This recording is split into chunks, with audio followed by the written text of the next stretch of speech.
আমরা দুই ভাই, আমাদের কোনো বোন নাই। মনে অনেক দুঃখ ছিল, আমাদের বোনদেরও নাই। কিন্তু যখন আজকে আত্মপোষণাগারে যাই, আপনাদের নারী সমাজকে দেখি আর আমার বাবার প্রতি আমাদের ভালোবাসা দেখি, তখন আমি বিরাট আরো বোন আমাকে এতটুকু বলি, আল্লাহ এই জন্যই মনে হয় আমাকে তুমি কোনো বোন দাও নাই। কারণ আত্মপোষণাগারে আমাদের প্রফুরন্ত বোন থাকবে। সেই বোনদের কাছে, সেই মাদের কাছে আমি আসছি ভাইয়ের দাবি নিয়ে। আল্লাহর ওয়াস্তে আপনারা বিপদের হাত পা দিবেন না।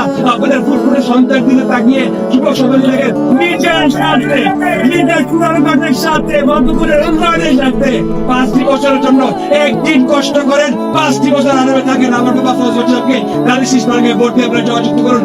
কথা দিয়ে যাচ্ছি আপনাদেরকে, এই বয়সে আমার বাবা আপনাদের ভাগ্য নিয়ে চেষ্টা করেছে। আমার বাবাকে আপনারা সাহায্য করুন, আমি আপনাদের সাথে থাকবো।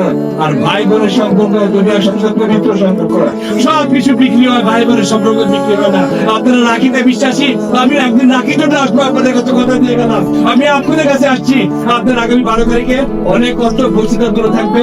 সকাল সকাল উঠে 12 তারিখে নিজে না খেয়ে চুলায় আগুন লাগে, একটা দিন একটু কষ্ট করে 12 সেপ্টেম্বরে গিয়ে সকলে আমার আপাকে ভালো কিছু একটা ভোট দেবেন। কথা দিয়ে যাচ্ছি, একটু কষ্ট করুন, 5 বছর আরামে থাকবেন। আর আপনারা আমার আপা 50 বছর দোয়া করবেন, আল্লাহ আপনাকে হায়াত দারাজ করে সুস্থ রাখে।